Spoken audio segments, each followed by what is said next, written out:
Hey folks, Tim here from the Whiskey Geeks coming at you with another neck pour sessions. My goodness, it has been a while since I've done one of these. Took a little bit of a hiatus over the holidays, etc., but we're back. We're going to be coming at you with some more whiskey reviews, etc.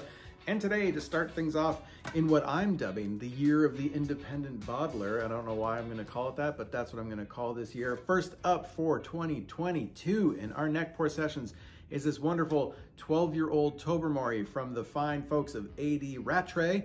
This was exclusive to Craft Cellars, good friends out in Alberta. An amazing shop. Please go check them out, craftcellars.ca. Wonderful stuff. This is an exclusive cask for them. So this was distilled in 2008 on December 18th, bottled July 27th, 2021. There's only 102 bottles of this available globally.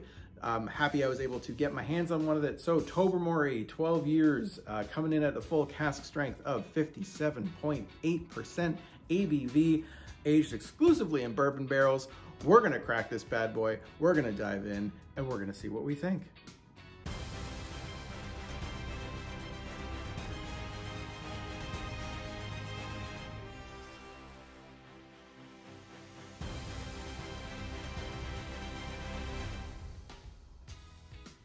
All right, we're back. The bottle has been cracked. You saw me pour it.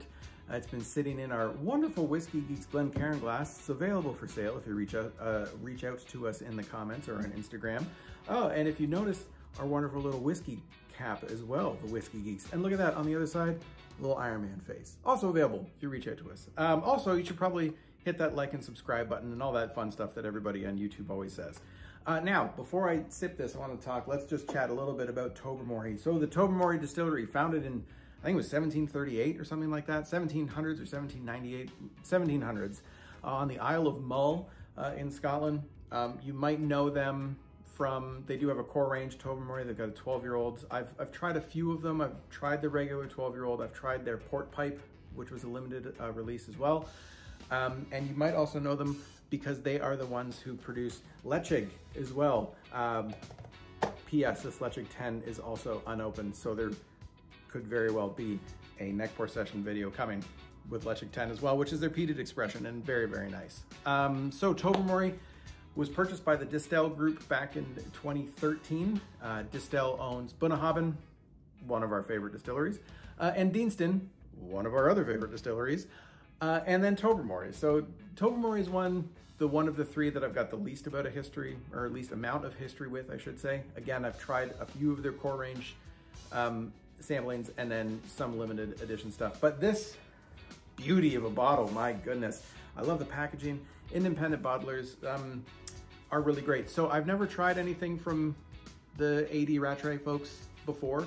I know they come out with about 6 to 8 releases every year of single cask stuff, so it's pretty rare to kind of get them. Once they're gone, they're gone. Sorry for leaning really close to the camera there. That's awkward. Should have thought of a better setup.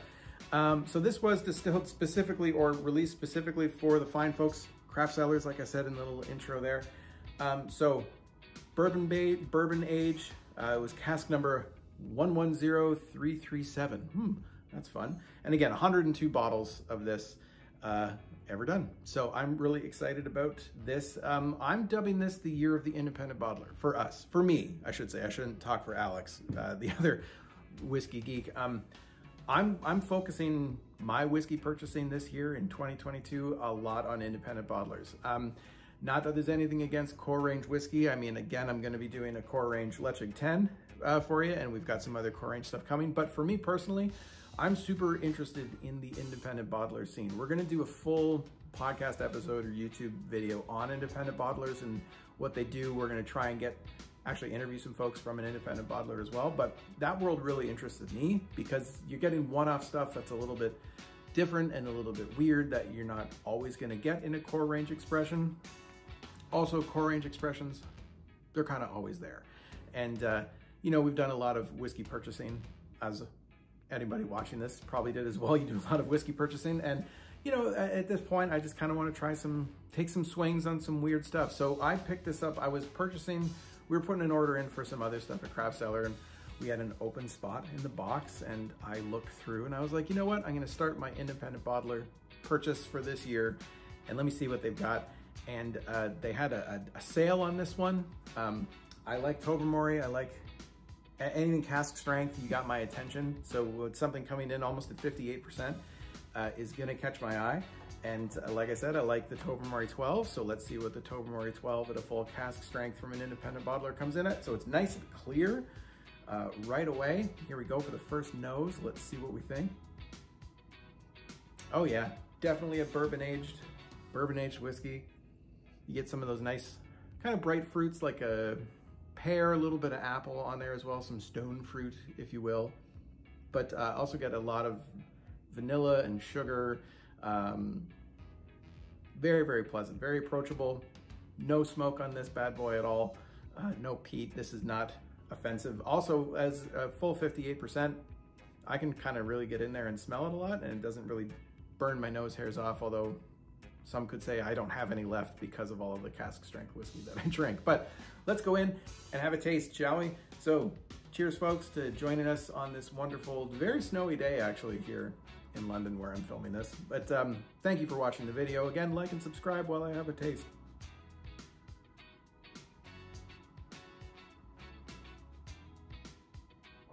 Nice awkward like 6-second pause in whiskey tasting videos, right? When people try it. That is very nice. Definitely a bourbon aged whiskey for sure. It's really dry. You can tell by what I'm doing with my mouth. Sorry if that sounded disgusting. It is really dry on the finish, but the initial arrival is really, really nice. You get a lot of vanilla, you know, and some of those fruity notes as well. A little bit kind of citrus. I'd say like orange zest maybe in there as well. Nice citrus notes. Very, very, like that 58%.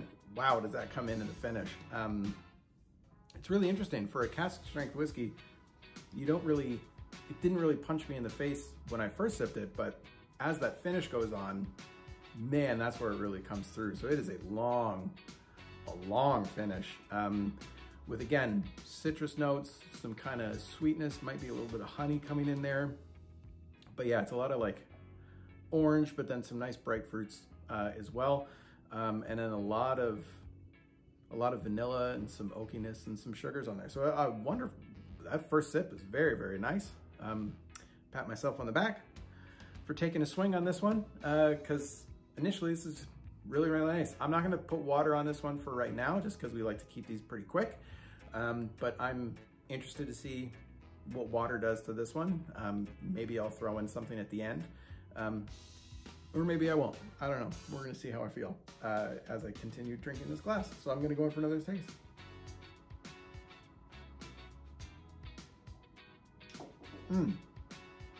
That's really good.